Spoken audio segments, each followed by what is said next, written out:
Good morning, everybody, and welcome to another episode here on I've Got 10 as we continue our podcast series with the Dental Consultant Connection. Been a couple of weeks, so super excited to be back with you. And before we get started with my guest, I'm very excited for you to learn about my guest, but then also have him share some tips and insight on how he is helping dental practices all over the country. His business is doing so much to help them, and really excited for you to learn more about Andy Cleveland. So real quickly, you'll see on the screen, we've got the information for the April 26th Social-thon. We're very, very excited in conjunction with the team from Oral Cancer Cause, Linda Miles, Robin Morrison, and Amber Young. April 26th, this is shaping up to be an amazing event. We're going to be 8 hours live on the DentalCast Productions Facebook page, bringing all kinds of guests. And each day I'm reaching out to people, talking to them. We've got oral cancer survivors and their families. We've got companies that are doing great work in oral cancer. We've got champions of the cause. We've got some great associations out there. And it's just actually been overwhelming, quite frankly, all the input and feedback of people that want to come on. They want to educate the dental community about that. And certainly we want to donate as much as we can for this great cause. And as all of you know, in dentistry, we're on the forefront of this. So we want to make an impact. So join us on April 26th on DentalCast Productions. Good morning, Andy Cleveland, the Dental Accounts Receivable Ninja. How you doing, man? What's up, John? How are you? You're doing some great things out there, I see. Well, we're having fun. That's the key, right? Lots of fun stuff going on, and very glad to have you this morning. And certainly, as we were sharing with everybody, this has been your thing for about 20 years, right? Revenue cycle management and working with dental practices and doing the work that I know a lot of people at times it can be challenging. You hear the word collections, you hear having to talk to patients about money, but I've known you from some time now, and you have a great reputation out there, and you figured out a way to do this and help practices. So welcome to the podcast. Hey, thanks a lot. And you know what? I do really enjoy it, John. And I know you enjoy what you do because we've had a lot of conversations. But if you don't enjoy what you do, right, go do something else. So whether it's accounts receivable or anything else, right? So yeah, I'm having a blast and so glad to be here today. Thanks for having me. Absolutely. All right. So what we're going to get in today, like we do on this, shorter podcast series, is have you touch on 3 key areas, some things that you talk with practices about, some things for them to think about when it comes to managing payments that are due for the practice and things like that. So we'd love to have you hop in and share some of those. Sure. So, one of the things, these are pretty basic, John, but sometimes it's like you just need to focus on the basics like a football team, right? You can get razzle and dazzle and dance in the end zone and you can get really crazy. But a lot of times just going back to fundamentals wins the game. So we're going to talk very basic kind of very skin level type recommendations today. So the first one is trying different things with your billing. Okay. And what I mean by that is that every dental practice is different. They have different patient demographics, and there's no one size fits all. There's no magical unicorns, magic pill, right? So trying different things with your billing. And what I mean by that is, if your patient is receiving mail from you that looks like junk, and let's face it, when you get an EOB or you get a computer-generated statement from your dental office or a medical office, it looks like junk and it gets treated like junk. So I'm just encouraging your listeners to think about different ways that they can dress this up. So a couple quick things to think about.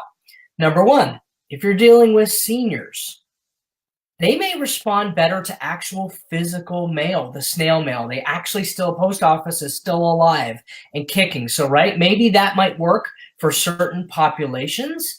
If your population's maybe a little more progressive, they might respond better to a text. And there are companies out there that can help you with texting balances. And that's been something that's been pretty big. If you're doing the actual mail, right, you can do all different types of things. You can try different color envelopes. You can do a handwritten note like, hey, thanks for being a patient. We're so sorry you're past due 60 days. When are you coming back? We love you. Oh, by the way, please pay your bill. Right? You can put a smiley face on there. You can put stickers. Obviously, nothing on the outside of the envelope, right? But on the contents, try some different things. Format it. Use some different colors. feel free to kind of play with that, and you'll be amazed at the different level of responses you'll get. So just be open to trying different things, and then measuring what is actually working, and of course, implement those strategies. Excellent. So that's, it's interesting to hear you talk about those demographics. I think a lot of times people don't spend the time, I'm sure as you're working with practice, to think about what that looks like and how people are being communicated to. Now, I joke with people, my mom is in her 60s and I think she lives on her iPad. So she's got to the point where she's like, if you don't email it to me, I'm not going to get it, which is funny, but she still likes to send stuff in the mail. But you're right. I mean, learning how they're going to get that information is key, and building that into your plan. No question. Yeah. And some people like our age, John, you're probably a little younger than I am, but I'm going to live vicariously through you for a minute. Right. Sometimes people respond, the Facebookers, right? We're kind of the older generation now, believe it or not. Facebook's kind of something where probably your mom's category to, 30, 40 something, right? The new kids are, doing the Instagram and all these other, different mediums. So just, again, looking at that critically and figuring out how people respond. Texts get read at a much higher frequency rate than emails, but you're right. Some people are going to respond to an email better. And, some people just are blind to technology and they really won't pay the bill until they get something in the mail. And I hate to say it, I'm a little more part of that group. I like to get something physical so I can document that I'm paying it, and I can keep a hard copy for my records and it doesn't get lost on the dark web. Absolutely. All right. So let's talk about your second tip. So the second tip I would have for practices is to offer a different array of financing functions. Okay. So a lot of people rely too heavily on maybe one or two financing functions in their options. So they have a company that will finance the patient and, pay the practice very quickly. The problem with just relying on a certain segment is that you're possibly eliminating other people that may not qualify for financing. So having financing options that will take your A's, with A and B patients, so those are typically people with credit scores, in the low to mid 600s, way on up. The issue with that, though, is that those people may actually pay you without getting the financing, right? Because they have the resources and the credit to actually do that. Now, if you're in the business of helping people, which I do believe the dental community is pretty dedicated as a whole to doing, right? There's obviously different genres there, but for the most part, right, you're trying to help your patient accept treatment so that they can have a better life and be healthier. So having a financing company that will take the C's, the D's, and the F's, John. I mean, people get divorced. People lose their jobs. People die. This stuff happens every day. And there's a lot of good people out there that have fallen on hard times. And so as a practice owner, you want to think about, right, where's your line? I mean, obviously you want to help people.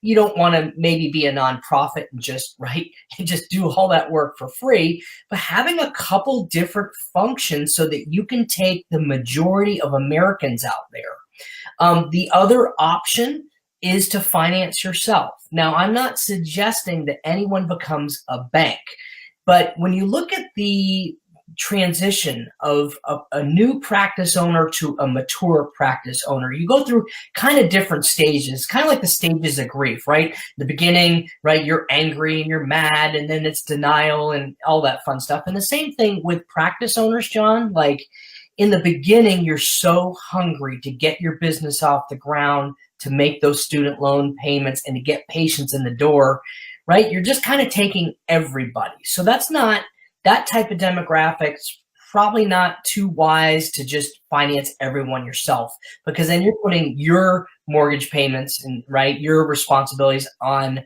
your patient's pocket. And, right, that's a very risky way to live. But let's look at the other side of that spectrum, John. Let's look at someone that's been around 5, 10, 20 years. They've got a robust practice. They're making things happen. They're growing. Why not consider financing people on your own, right? Why not make a payment plan?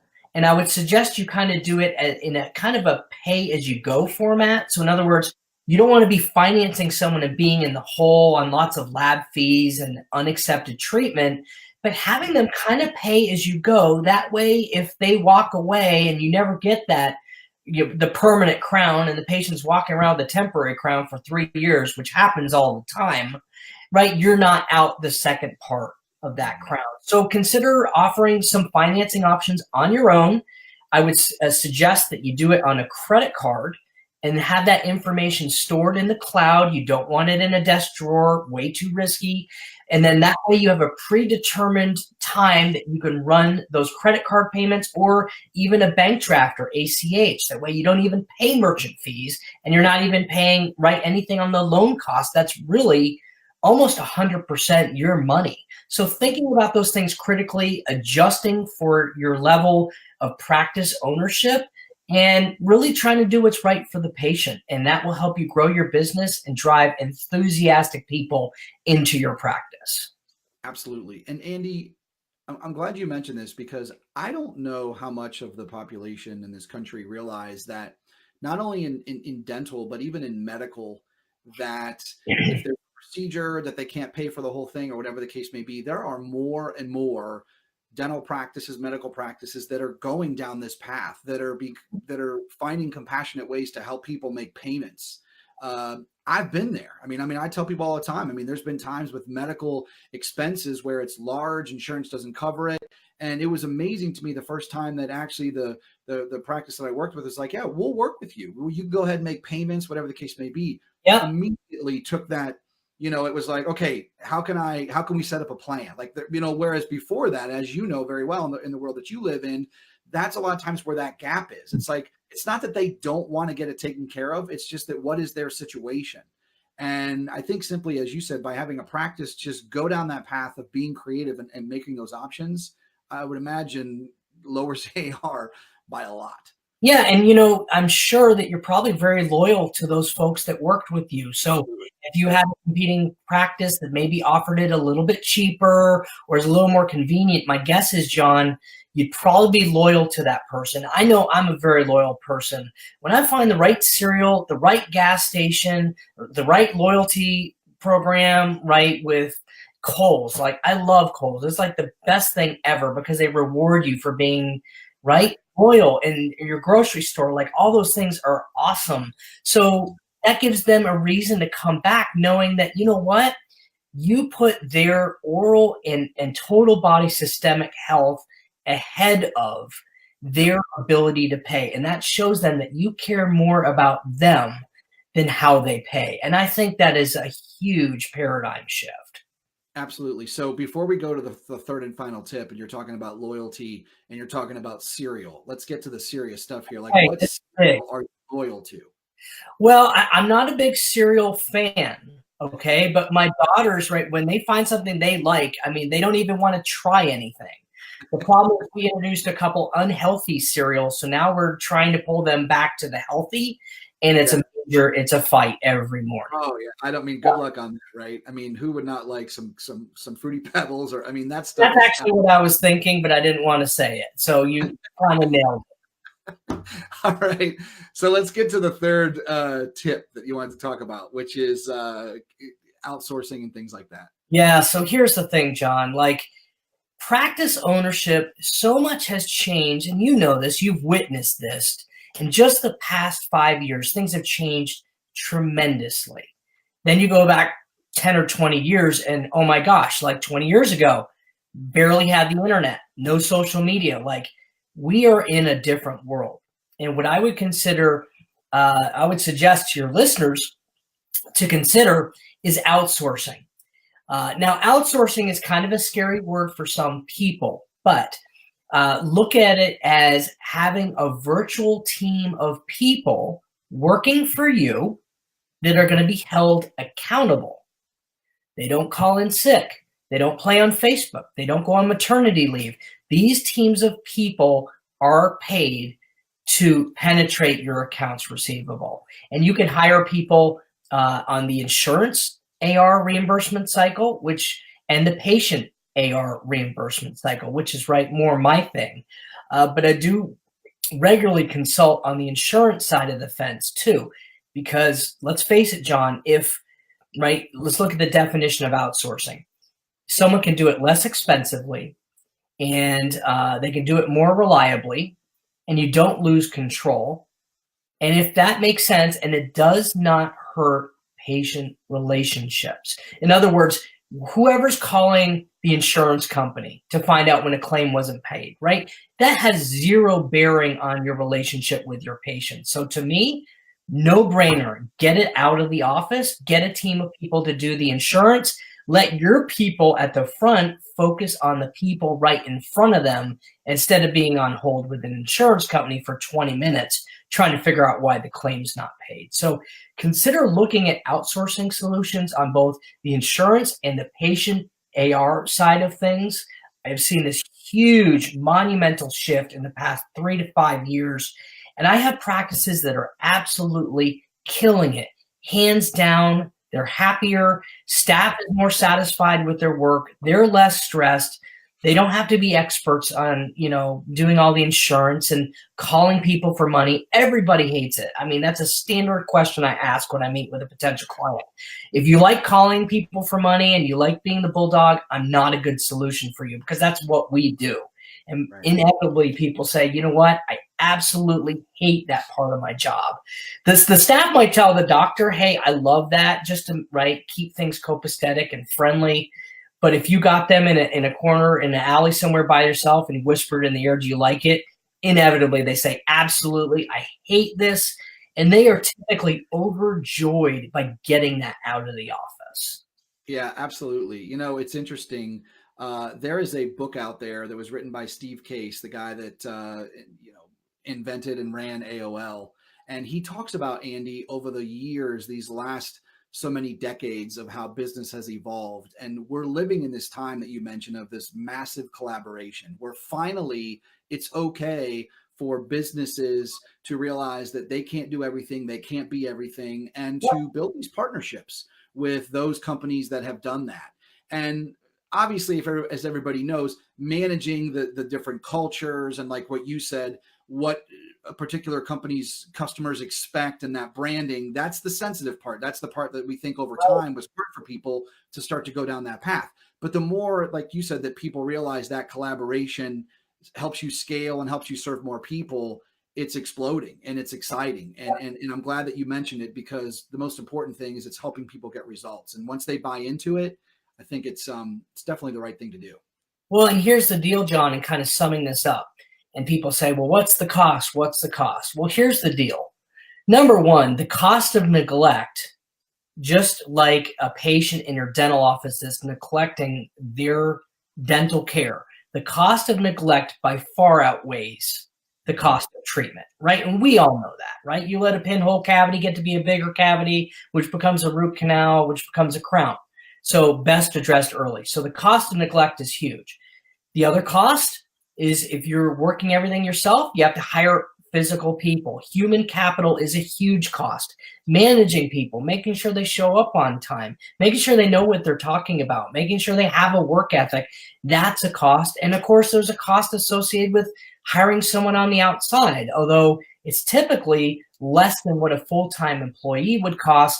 And frankly, you're not paying, all the taxes, unemployment, FICA, and all those other things that happens when you have employees. So it's just like anything else, John. You can always DIY, and I'm a DIYer. Like, I love doing stuff around my house, but I know very quickly, based on what it's going to cost me to get someone else to fix it versus what my time is, and I can easily say, hey, this is worth it. It's an easy fix. I can fix this in 5 minutes. I don't have to call a plumber, or this is way above and beyond me. It is totally not worth my time. I'd rather outsource it to someone else. Either way, right, you're right, but you can do it yourself. We're not saying you can't. It just sometimes makes much better sense to get someone that specializes that into your life. No, absolutely. And I think just the fact that people are making the decision to do that, right? Like, I may be prideful and think I can fix the bathroom sink. Right. Well, I can't. I know I can't, and that's not my strength. And my wife will let me know that as well. So that my DIY decisions actually come pretty quickly. But you're right. I mean, I think with a lot of cases, there are a lot of tools out there for people to do it themselves, and and the world's there. And I think that's the most important point that we wanted to bring to everybody, is that those options are there. So, well, Andy, listen, this has been great. And, I want to, put up there, on the screen, if you want to learn more about Andy Cleveland, there's a lot of great information out there about Andy and the work that he's doing in the dental industry with practices, with AR and things like that. Certainly love the branded, AR Ninja that he's done, going back to, I think, a year and a half ago, we did our first podcast, and I've loved the brand. You've kept it, since. But if you want to learn more, like Andy's got his own page on the Dental Consultant Connection website. You can learn more about him there. We've got a phone number up on the screen. And seriously, reach out. Nothing but good things that people have gotten working with Andy. So we're really excited to have you come on the podcast. And before we wrap, like we've been doing with this podcast series, we're going to go ahead and get off here and do an audio podcast and have Andy share a little bit more about his story, a little bit more in detail about him, and then some more detailed information about the work that he does. If you want to go ahead and listen to this, share this with your team on the audio side at the practice. So Andy, again, it's been awesome to watch you grow. I know you're helping a lot of people, and really appreciate your time. John, thanks for having me. Hope we helped someone today. Thanks for all the great work you're doing. You're doing some awesome things. So big congrats to yourself right back at you. All right. Appreciate it, man. We'll talk to you soon. Okay. Bye. Bye-bye.